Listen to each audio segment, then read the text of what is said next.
কেউ আপনাকে গালি দিল, কষ্ট দিল, ইচ্ছাই কিংবা অনিচ্ছায়, উত্তর দিবেন না, চুপ করে থাকবেন, ধৈর্য ধরবেন। এই ধৈর্যটা একদিন আপনাকে সফলতা পর্যন্ত পৌঁছায় দিবে। কারণ আল্লাহ পাক কোরআনের মধ্যে বলছেন, ইন্নাল্লাহা মাআস সাবিরিন, নিশ্চয়ই আমি আল্লাহ ধৈর্য ধারণকারীর সাথে আছি।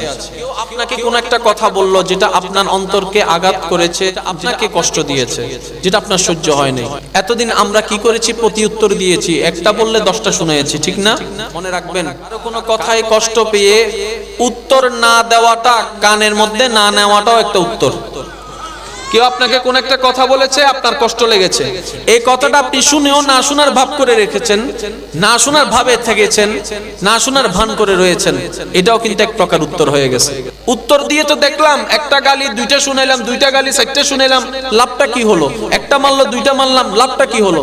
নীরব, চুপ, একদম চুপ।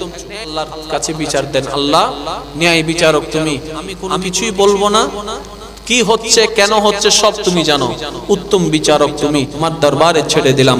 দেখবেন যে আপনার পক্ষ হয়ে সময় সাপেক্ষে আল্লাহ পাক উত্তম বিচার আপনার পক্ষে রায় করে দিবেন।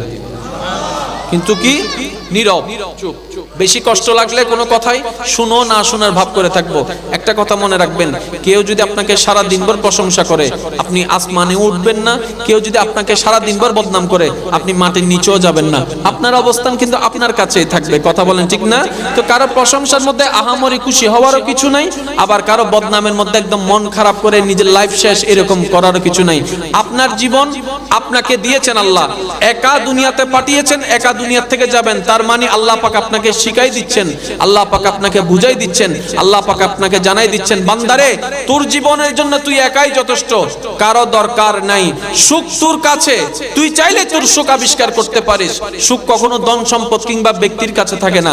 আপনি মনে করছেন বলে ব্যক্তির কাছে, আপনি মনে করছেন বলে আপনি জিনিসের কাছে সুখ মনে করছেন, সুখ আসলে সেই জায়গায় নয়। সুখ আপনার মনের মধ্যে। আলা বিজিক্রিল্লাহি তাতমাইন্নুল কুলুব, আল্লাহর ইবাদত, রাসূলের মুহাব্বত, অন্তর দিয়ে মনোযোগ দেন ইবাদতের দিকে। নিজের কষ্ট যখন বেশি হয়ে যাবে, আল্লাহর দরবারের মধ্যে কান্নাকাটি করবেন, আল্লাহ পাককে জানাবেন, মন ছোট করবেন না। আপনি মন খারাপ করে কান্না করে যে সময়টা নষ্ট করতেছেন, আপনার জীবন থেকে যাচ্ছে, আপনার জীবনের হিসাব থেকে যাচ্ছে। সুতরাং আপনাকে আগে আপনাকে ভালোবাসতে হবে। আপনি সবাইকে ভালোবেসেছেন, আশেপাশে যারা আছে সবাইকে ভালোবেসেছেন, আপনি সবাইকে ভালোবেসেছেন, কিন্তু কখনো কি আপনি নিজেকে একবার ভালোবেসেছেন, নিজেকে মূল্যায়ন দিয়েছেন?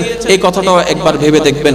সুতরাং কারো কথার কোনো উত্তর দিব না, খারাপ লাগলে চুপ করে থাকবো। উত্তরে কখনো ঝগড়ায় কখনো সমাধান আসে নাই, আসবেও না। আল্লাহ পাক আমাদের সবাইকে মহাব্বতের জগতে বসবাস করার তৌফিক দান করুন। 1 মিনিট বাঁচবো, মহাব্বত নিয়ে বাঁচবো। ইসলাম শান্তির ধর্ম, মহাব্বত ছাড়া কখনো শান্তি প্রতিষ্ঠা হতে পারে। আল্লাহ পাক সবাইকে কবুল আর মঞ্জুর করুন।